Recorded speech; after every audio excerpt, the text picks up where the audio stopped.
Hello guys! A quick picnic, papawis. Time check.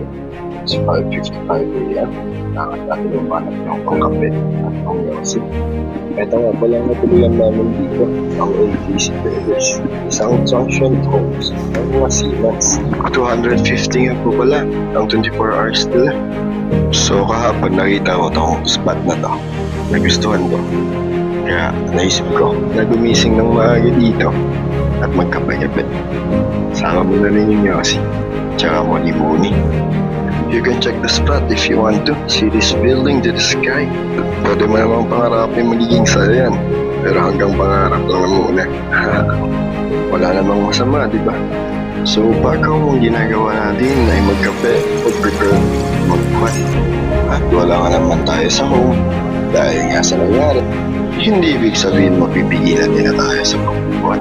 Wala naman tayo mga weights, dumbbells, pero may body weight naman tayo. Ito yung calisthenics routine ko.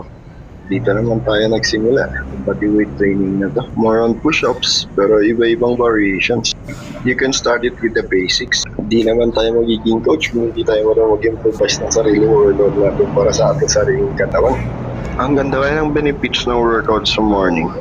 You can boost your metabolism after workout from 6 to 12 hours. Meaning, more energy, no slumps, no laziness.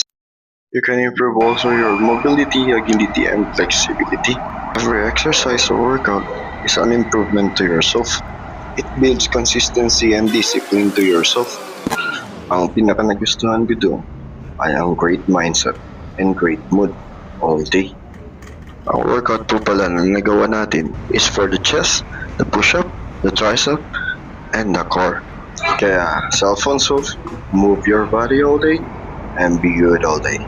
Smile and flex.